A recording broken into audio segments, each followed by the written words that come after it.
Our state. Today I have to say something about sepsis and neonatal septic shock, physiology and assessment, and the latest approach about treatment. I have nothing to disclose. So sepsis is life-threatening organ dysfunction resulted from dysregulated host response caused by infection. Neonatal shock is a state of imbalance between oxygen delivery and oxygen consumption of oxygen. There are 5 categories of shock, of neonatal shock, but that are associated with the sepsis are hemodynamic instability due to vasodilatory physiology, instability due to vasoconstrictory physiology, and cardiogenic shock.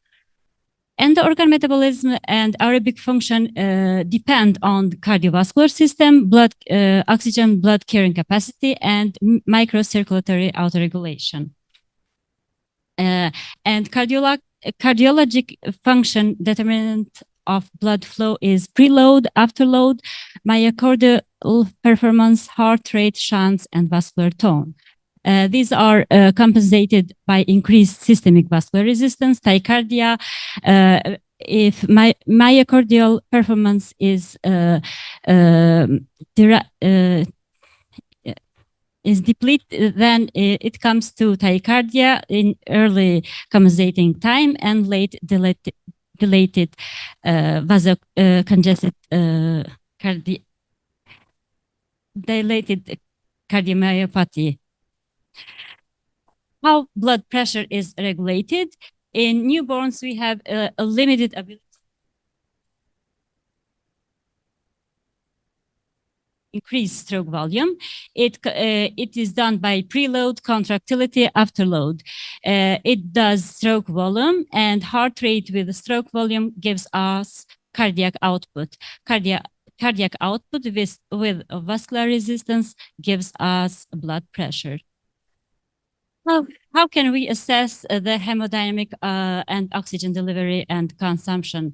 We do this by measuring left ventricular output by echo, systemic vascular resistance by direct and indirect measurements, monitoring tissue oxygenation, and other clinical parameters.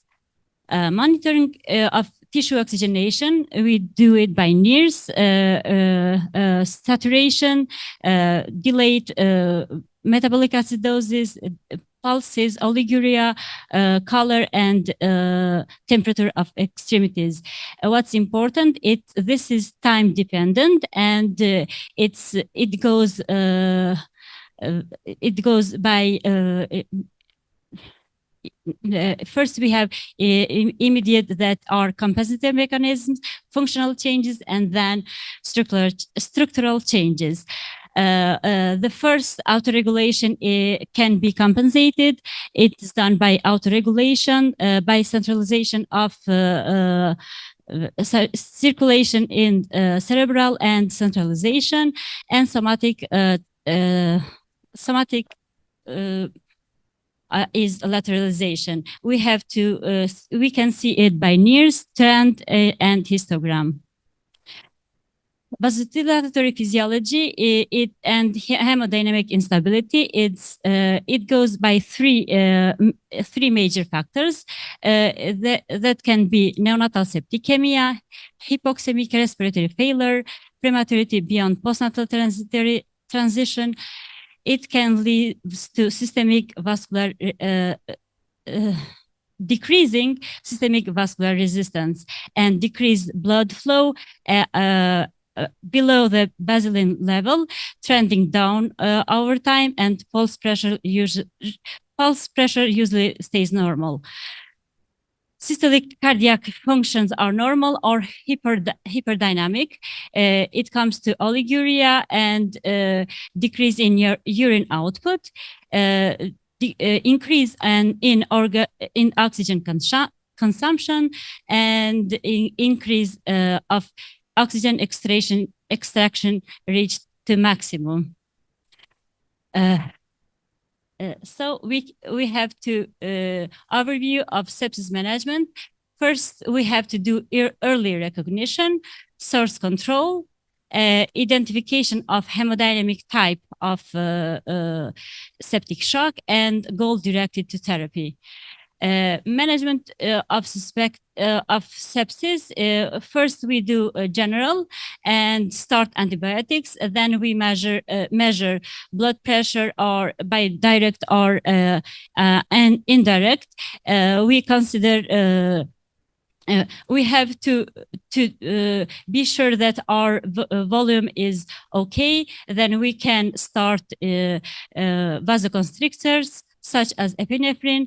We use 0.05 microgram per kg per minute to reach target minimum blood pressure.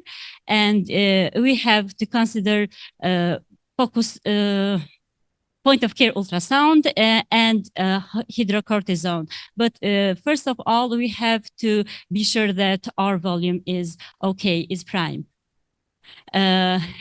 What we can give for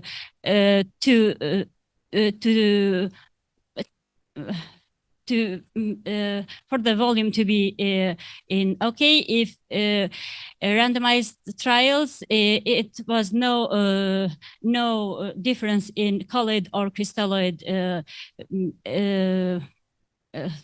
volume. So if increasing total fluid intake is not fluid resuscitation, fluid on a pump over 2 hours is not fluid resuscitation. So we have to give some time boluses. And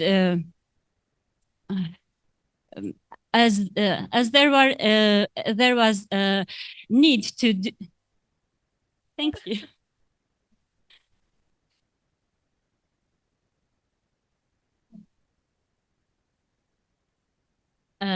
There was a need in doing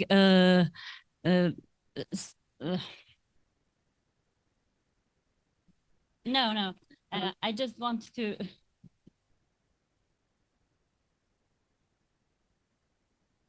Due to severe morbidity and mortality from several sepsis and septic shock, there was a need to do some data, and we had to do some, excuse me, my English guidelines. Okay, we had to do some guidelines to treat septic and septic shock in neonates. So Rao, Cliff, and all in 2016 have done the key series of infants due to increased. They did a study and recently described that norepinephrine increases blood pressure and tolerates safety in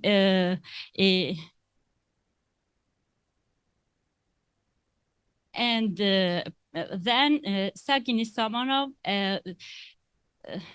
did the study about dopamine and norepinephrine treating hypotension. They came in the end that primary therapy with norepinephrine may be associated with lower mortality and morbidity than dopamine for preterm infants needing treatment for sepsis-related hypertension. And these are some intended effects on side effects of dopamine, norepinephrine, vasopressin, and dopamine. So previously we have used dopamine to treat hypertension in preterm newborn, and that showed that dopamine has impact on pulmonary resistance, vascular resistance, and in heart contractility, while norepinephrine has a low or no impact on pulmonary vascular resistance and in cardiac contractility. And dopamine releases norepinephrine, and so now we have to use norepinephrine before dopamine. In our unit, we are using sometimes dopamine before norepinephrine. In summary, early identification of sepsis and septic shock. It's very classic hemodynamic characterization of warm shock versus cold shock. Underlying pathophysiology should drive management approach, and larger prospective studies are needed to fill the gaps of knowledge about specific cardiac therapies with septic and septic shock. This is our hospital, and this is. I've been here in this hospital.